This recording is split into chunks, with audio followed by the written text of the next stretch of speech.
On this episode of the CBD University podcast, we profile another pet rescue shelter who benefited from our $1 million CBD pet product giveaway. Hear about the work they do with shelter partners in Florida and throughout the Caribbean as a part of their rescue, relief, reach, and reform initiatives. This is the CBD University podcast, and it starts right now.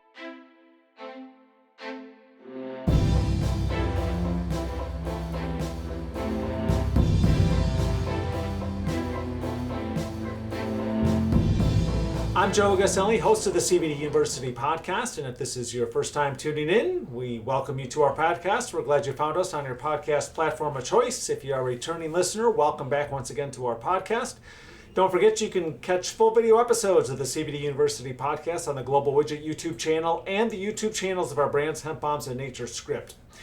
If you have been following our podcast along, back on episode 62, we featured the story of the Humane Society of Tampa Bay, one of the many area pet shelters and organizations who benefited from our $1 million CBD pet product giveaway earlier this year and at the end of last year. On this episode, we are joined by Compassion Kind, who does work all around the country and has a shelter in Puerto Rico, to tell us about it. And I hope I get all these names right. And if you're watching on YouTube, we actually have 3 guests in studio this time. I welcome Aja-Nikiya along with Valeria De Jesus and Kim Mniece. Did I get it all right? Yeah. Good. Awesome. Yes. We've practiced before. But thank you guys for coming in studio. We're excited to show you around today and taking time out of this out of your schedules to join us for the podcast. So there's a lot to get into since you guys do all great work for sheltered pets. But first, let's start off with Compassion Kind. And Aja, when did you start the shelter and what led you to starting the shelter? Sure. We started originally actually in Africa, was the very beginning roots of Compassion Kind. And it really started as an effort to eliminate suffering. And that's really where the initiatives all stemmed from, is where can we find beings that are suffering all throughout the world. And then after Hurricane Maria, we worked a lot heavily in Puerto Rico, and we're finding so many animals on the streets, trapped in homes, chained to homes. So after that is really where the shelter programs began to kick in. We had such a high volume, and we really at that point hadn't really been doing animal rescue on that big of a global scale. So that was really the onset of the shelter process for us for Compassion Kind. And your work with sheltered pets is really more of a global mission. So tell our listeners and viewers a little more about what you guys do. Sure. We work a lot in disaster zones. We do a lot of the triaging once a disaster comes in, whether it's a hurricane, an earthquake, a fire. We do a lot of animal rescue. We also do humanitarian work as well, delivering supplies, helping on the ground with medical. And we also really focus a lot on building staging areas in disaster zones. So staging areas are these sort of mock shelters that we put together that can operate anywhere from 2 weeks to 6 months, where we're actually running a shelter, whether it's in a tented area or a building that we've taken over.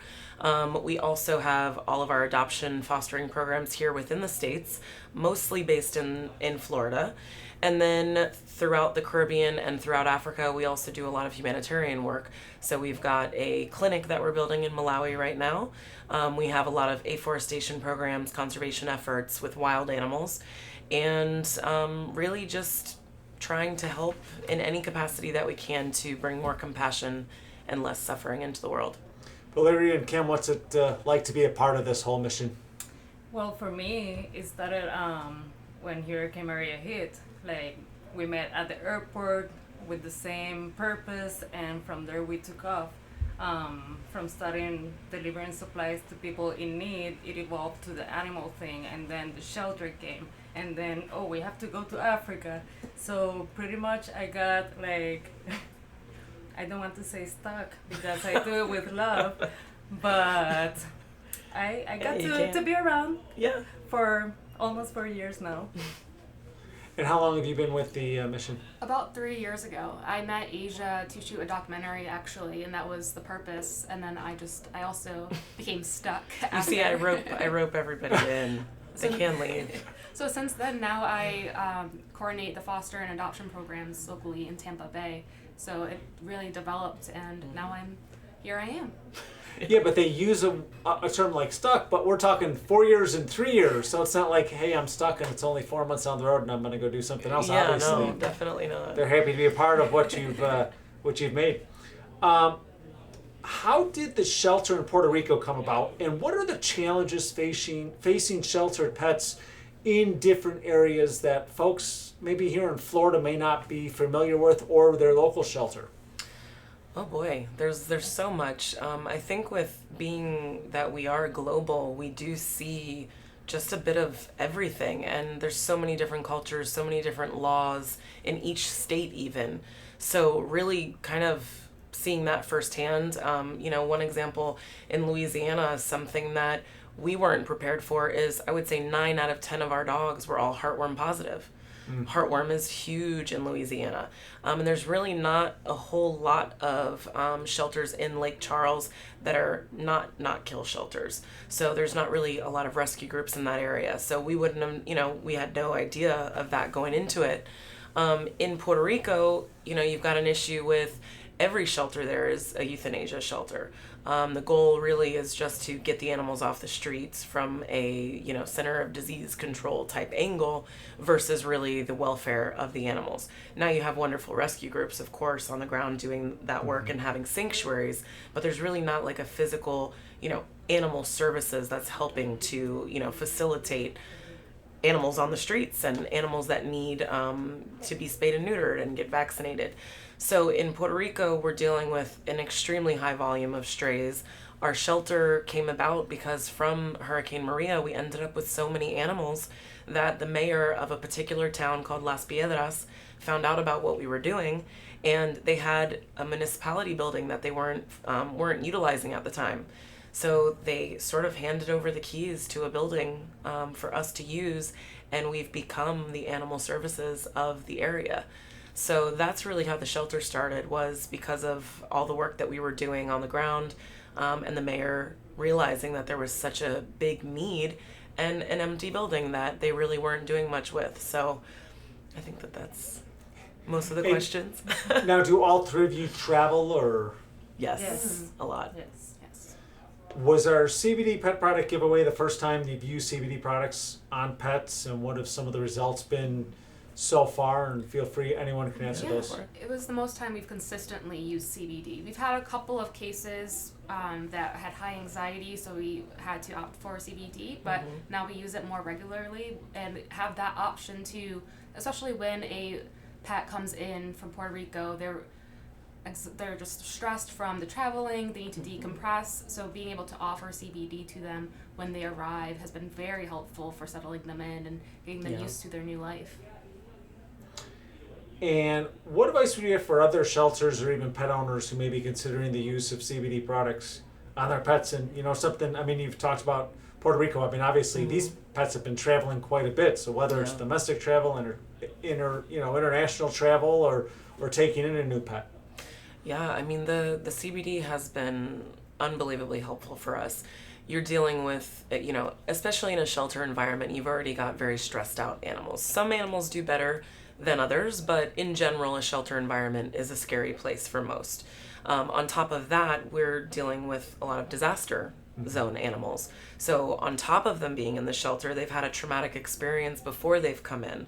So we've got anxiety, stress, dogs with the shakes, dogs with all kinds of impalements that the CBD is really helping to calm them down. And it also really helps with the foster process too, because their first few days in a new environment is always a little scary. So the CBD kind of helps acclimate them into their environment, and really helps the foster and the dog kind of build that relationship on a more grounded, calm sort of playing field than them being so anxious and trying to get used to everything, the yard, the new dog, the crate, everything else going on. So we've used it a lot in those cases, but we've also been using it for our heartworm patients.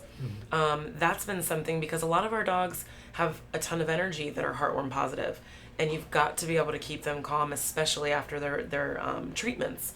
So CBD has been great in keeping those dogs calm for the post 30 days after their injections. And we've also been using it particularly at our shelter in Puerto Rico when we've got fireworks holidays, times when it's going to be very stressful for the animals. I mean, in the past, it's really sad to say, but we've lost animals on 4th of July, New Year's Eve. And, you know, this year we didn't lose anybody. Everybody was okay. Yes. I mean, everyone, we started them a week prior, just so that they could all acclimated to it. And I mean, it was just amazing. Everybody was fine. We came in the next morning. Everyone seemed calm and collected. And so it's really made a big impact for us, for sure. And as you travel to other shelters and other areas, do you use CBD in other areas and other shelters? And what's the reaction kind of been, you know, even outside of this state or other areas of the country? I mean, I think Louisiana for sure was a surprise. You know, nobody was really using it. And so I think seeing it at that volume and seeing what it could really do, especially for animals that are displaced and coming out of such a tragedy, I think that was probably one of the ones that sticks out the most to me, because it was just so new and nobody really had heard of it or even heard of using it, you know, on the dogs. It was a little like skeptical, but we proved them. We proved them wrong. So we touched on it a little bit. What other projects are you guys working on right now, either here in Florida or maybe outside of the state and country? The main outside of Puerto Rico shelter that's always running, our foster adoption program here in Florida. We also have a wild dog project in Tanzania, where we're monitoring and tracking the last pack of wild dogs in Raha National Park. And then we've got a clinic that we're building in Malawi, which is probably our biggest undertaking right now. It's a 2,500 square foot building that will serve an area of 22 villages and over 26,000 people that have not had access to healthcare prior to that. So those are really our biggest programs, I would say, that are in the works right now. And obviously we're ramping up to be prepared for hurricane season again. And we're always very busy during that. We're pretty much at every single hurricane unless there's any overlap. We try to send one person or get a different team to head out there, but that's where we're at. And if any of our listeners or viewers wanted to learn more about these projects and see if there are ways they can help out, where can they go find more information? You guys on social media, website, all that stuff? We have a website. It's compassionkind.org, or you can search us, just Compassion Kind Foundation, on Instagram or Facebook. And we'll have those links in the description of this podcast, so you can link directly to those right through the description of this podcast. And keep up the great work you guys do for sheltered pets around the country and in Puerto Rico. We'd love to have you guys back on our podcast down the road and follow up on your work and new projects. And maybe as we get through what will hopefully be a quiet hurricane season, we can have you guys back, talk a little bit about the work you're doing with that. Definitely. Right. Sounds good. Thank you. Thanks again to my guests from Compassion Kind Shelter, Aja, Valeria, and Kim, appearing on this episode of the CBD University podcast. And once again, their website, www.compassionkind.org, to learn more about all the great work they are doing for sheltered pets and how you can get involved with any of their great causes. And once again, in the description of this episode, you can find their links to their social media networks. We'll also tag them on the social media copy for this episode. And thank you for tuning into this episode of the CBD University podcast. If you have not yet done so, I invite you to subscribe to our podcast on your podcast platform of choice. You'll get notifications when new episodes are published each week. And you can watch full video episodes of our podcast on the Global Widget YouTube channel and the YouTube channels of our brands, Hemp Bombs and Nature's Script. I'm Joe Augustinelli, the host of the CBD University podcast. Thanks for tuning in. These statements have not been evaluated by the Food and Drug Administration. CBD products are not intended to treat, cure, or prevent any disease or condition. Always consult your personal physician about CBD and using CBD products. CBD should never be used by anyone under the age of 18. This podcast is not intended to provide legal advice regarding the legal status of CBD and CBD products.